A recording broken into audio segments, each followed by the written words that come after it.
రావాల్సిందిగా కోరుచున్నాం. మన మధ్యలో ఏసీపీ విజయ్ కుమార్ గారు ఉన్నారు, వారి బృందం, రాజ్ కుమార్ గారు వారి బృందం, ప్రతి ఒక్కరి పేరైతే చెప్పలేము, మన్నించండి. ఏకశిల కరోకే క్లబ్ టోటల్ మెంబర్స్ మీరేమో చెప్తారా? ఒక్క నిమిషం ప్లీజ్. దయచేసి రవికుమార్ గారు చాలా క్రమశిక్షణగా అందరిని పిలుస్తున్నారు. సంస్థల వారిగా పిలుస్తున్నప్పుడు వారి సభ్యులు మాత్రమే స్టేజ్ మీద ఉండడం మర్యాద కాబట్టి మిగిలిన వాళ్ళు దిగవలసిందిగా ప్రత్యేక విజ్ఞప్తి చేస్తున్నాను. ఇప్పుడు నెక్స్ట్ మా ఏకశిల కరోకే క్లబ్ తరపున సిరాజుద్దీన్ గారికి సన్మాన కార్యక్రమం చేయబోతున్నాము. మా అధ్యక్షులు విజయ్ కుమార్ గారు, సెక్రటరీ రాజ్ కుమార్, ఇతర సభ్యులందరూ కూడా ఈ వేదిక అలంకరించవలసిన కోరుతున్నాను. ఒకే ఒక్క నిమిషం ప్లీజ్ ఇట్రండి. ఇప్పుడు ఎవరు?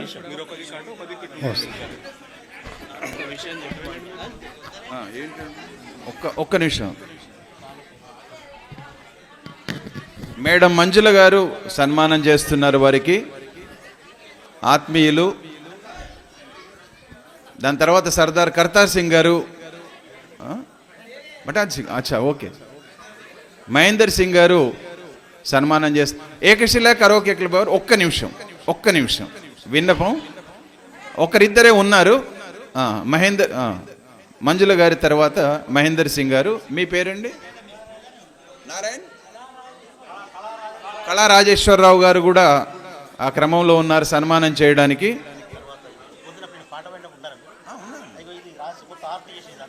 కరోకే క్లబ్ తర్వాత ఇస్తారా? ఓకే, మీరే కరోకే క్లబ్తోనే? ఓకే, అచ్చా ఓకే. మీ పేరు?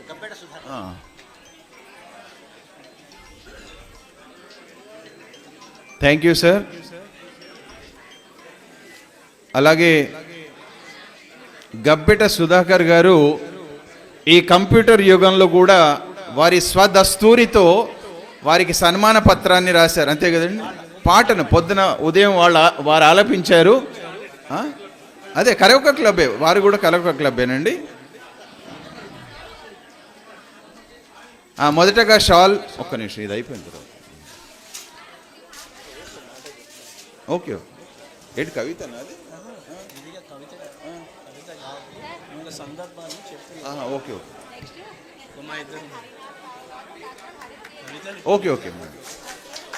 నెక్స్ట్ హరినాథరావు గారు, డాక్టర్ హరిప్రియ గారు సిద్ధంగా ఉండాలని కోరుకుందాం.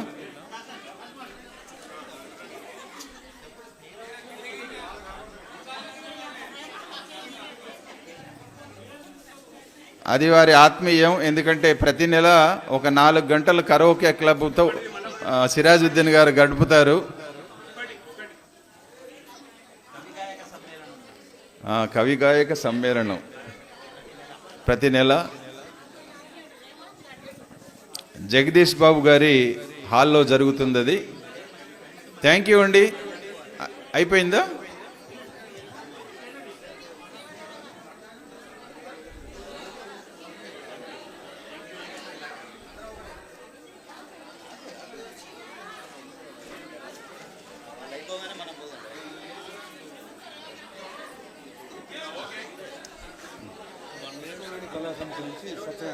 కృష్ణవేణి చెప్తారా మీరు? Okay okay. అంటే మీకు తొందర ఉందా? పోతారా? చెప్పిపోతారా? సరే సార్, మాది ఏకశిల కరోకే క్లబ్ అనేది ఒక సాంస్కృతిక సామాజిక సంస్థగా 3 సంవత్సరాల క్రితం మేము నెలకొల్పడం జరిగింది. ఆ తర్వాత మేము అనేక కార్యక్రమాలు నిర్వహిస్తూ ఈ నగరంలో కొంత పేరు సంపాదించుకున్న పిదప గతంలో నాకు పరిచయం ఉన్నటువంటి, ఇతరుల ద్వారా పరిచయం అయినటువంటి మా కార్యక్రమాలకు విచ్చేసిన సిరాజుద్దీన్ గారు మమ్మల్ని గుర్తించి, మా కళాకారులను గుర్తించి ఒక మంచి అవకాశం ఇవ్వడం, అంటే వారి కవి సంక్షేమ సంఘం ద్వారా కలిసి మా ఏకశిల కరోకే క్లబ్ కలిసి కవి గాయక సమ్మేళనం ఒక ప్రోగ్రాం నెలకొకటి చేద్దామనేది ఆయన ప్రపోజల్ పెట్టారు. అప్పటి నుంచి ఇప్పటి వరకు కూడా ప్రతి నెల మేము ఒక ప్రోగ్రాం చేస్తూ ఇప్పటికి 21 ప్రోగ్రామ్స్ కంప్లీట్ చేసినాం. అయితే ఈరోజు ముఖ్యంగా చెప్పదలుచుకుంది ఏంటంటే, ఏకశిల కరోకే క్లబ్కు ఏమాత్రమైనా కానీ కొంత పేరు వచ్చిందంటే అందులో ముఖ్య పాత్ర సిరాజుద్దీన్ గారు, వారితో పాటు ఉన్నటువంటి విప్పనపల్లి రవికుమార్ గారు, ఇతర సభ్యులందరూ కూడా మాకు ఇచ్చినటువంటి సహకారం ఎంతో గొప్పది. కాబట్టి వారి ద్వారా గాయకులకు ఎంతో ప్రోత్సాహం లభిస్తూ గాయకుల నుంచి కూడా కొంతమంది కవులుగా పరిణితి చెందుతూ మార్పిడి చెందే అవకాశం కూడా ఇచ్చారు. కాబట్టి వరంగల్ జిల్లాలో కళలకు సంబంధించి సాహిత్యానికి సంబంధించి ఎటువంటి కార్యక్రమాలు జరిగినా అది అంతా తిరిగి వచ్చి సిరాజుద్దీన్ చుట్టూ తిరిగేటువంటి ఒక గొప్ప వాతావరణం సృష్టించబడింది ఇక్కడ. అందులో నేను కూడా మా ఏకశిల సంస్థ కూడా ఒక చిన్న పాత్ర వహిస్తున్నందుకు గాను వారి కృతజ్ఞత తెలుపుతూ మీ అందరికీ ధన్యవాదాలు తెలుపుతున్నాను. రాజ్ కుమార్ గారిది చిన్న పాత్ర ఏం కాదు, వారు ప్రధాన పాత్రధారులు, అందులో సందేహం లేదు. థ్యాంక్ యూ అండి. ఏకశిల కరోకే క్లబ్ గాన బృందానికి కుటుంబానికి మీ పేరు